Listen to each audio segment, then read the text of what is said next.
Ladies and gentlemen, Bungle.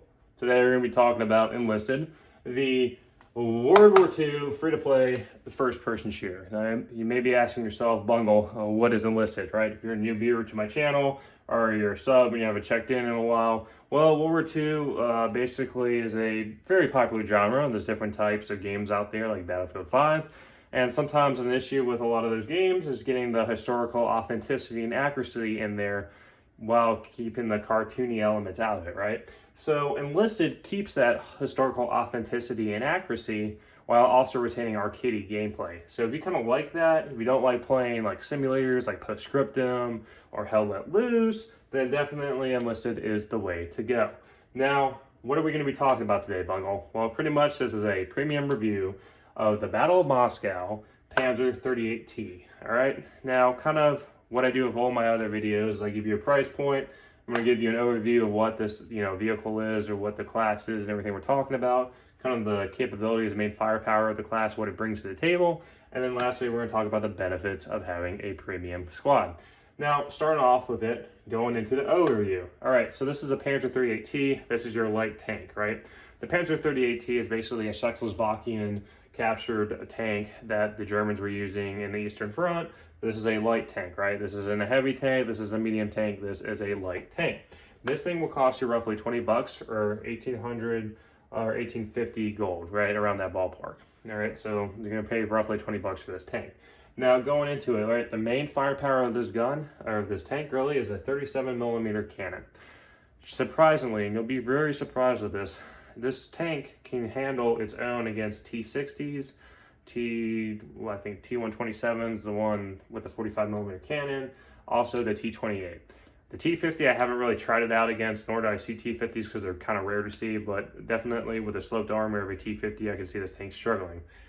It struggles enough already facing a T-28 and T-60, but if you know where to aim and everything on that tank, then you'll do fine. Now, with a 37mm gun, it's quick firing, right? The high explosive filler on it isn't strong, so don't expect to be wiping out crews like you would, let's say, with a 75mm howitzer, Panzer 3N or whatever from the Battle of Normandy. No, this tank's not going to do that. This tank will usually, if they're clustered together, can take out a few, but typically, no, it's going to be a pea shooter shooting enemies one at a time. What's going to work for you for killing infantry really is a 7.62mm machine guns. Those are going to go rack up kills for you. But regardless, the 37mm gun can handle its own toe-to-toe. If it's a T-60, a 20mm cannon auto-firing Russian tank, you'll handle it just fine. That tank has nothing, can't touch you at all. Moving past that tank, then they're going to start being able to get the jump on you. So this is where you have to be situational awareness and be aware, like if your enemy spotting enemy tanks, know where they're coming from, etc. Because if you get jumped on by one of those, like a T-28, for example, you're going to get taken out pretty easily because, one, like I said, you didn't get the jump. That's the kind of the key point, is getting the jump on your opponent. Once you get the jump, you'll be fine. Now, maneuverability-wise of the Panzer 38T, it's all right. It's not the quickest tank, nor is it the slowest. It's not a Panther A trying to go back in reverse, but it's still very cumbersome and slow, and this is kind of like the Battle of Moscow-ish tanks or era, which you'll see when you play Battle of Moscow compared to the other campaigns is early World War II weapons and technology, where everything's a lot slower, not that quick, not that modernized, right? So we got to keep that in mind, and this isn't going to be like the Battle of Normandy or even the Battle of Berlin, where everything's a lot of like fast-paced, quick, and moving around, quick stuff. No, that's not how it really works at Battle of Moscow. It's kind of slow-paced, so you got to keep that in mind as well. Now, is this tank worth picking up? Well, first of all, you get an XP bonus, right? So in addition to your premium account, premium time, you get an XP bonus, especially if you do well in tanks. Now, moving on with this, you get a level 4 crew that's already kitted out with equipment and perks, and these perks help you do better with the tank. Now, is this worth picking up? Well, you have to ask yourself, is it worth it, right?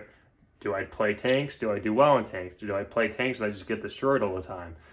If you know how to play tanks, or you're familiar with playing tanks, this is also a great addition to having, let's say, the Panzer IV or the Panzer III, right? And what I'm saying is that you can literally take 2 tanks out in battle, take this one out, die, take the Panzer III out, and then die in it, and then play an infantry squad for one hot minute, and then switch back to the Panzer 38T. That's usually like a good battle rhythm for playing that tank. Now, I'm not saying go YOLO with this tank, right? But at the same time, if you put yourself in situations or in areas where you can do well, then you'll shine with this tank. If you don't, well, then that's where you're going to start struggling and stuff like that. And that's where it comes to kind of understand the maps, understanding choke points, understanding areas that usually, if your teammates are around you, you're usually 90% of the time be fine, all right? If you're out in the open, no teammates or anything, and you get killed, well, that's on you, right? Because you have no teammates to support you. I'm pretty sure tanks just don't run out there by themselves and then they get destroyed by infantry, right? That's not how that works. But basically, this tank is I think the first premium I ever got in the game, and definitely it's helped me a lot through the Battle of Moscow campaign for the Germans, especially. Definitely a really good investment to pick up, especially now. It still handles its own. It's not power crept at all, from my understanding. Now, if you're facing T50s and everything like that, well, then you're going to struggle. But other than that, like, it handles its own against all the other tanks I've played against. Like, each one of them, I think Battle of Moscow is pretty much the most balanced game mode or campaign out there to date. So, other than that, if you reach this point, I'm just about to hit 200 subs. So if you're a new viewer to this channel, I hope today is the day that I earned your subscription. If you're a returning viewer, make sure you hit the thumbs up button and comment down below. Helps me with the YouTube algorithm on recommending my content. Also, I have the Discord listed down below. I encourage new members or recurring viewers and subscribers, everything, to go check that out. The reason why is because there's a direct communication line between myself and you, as well as Enlisted, like all other Gaijin games or War Thunder, etc., is going to have a squad or clan mechanics implemented sometime soon, right? So why not we work on getting those growing pains out of the way, and we can start setting that system up in place so that way we'd be good to go, great to shine. Other than that, I hope you all have a great day. Comment down below for future suggestions. I'll check it out. Take care.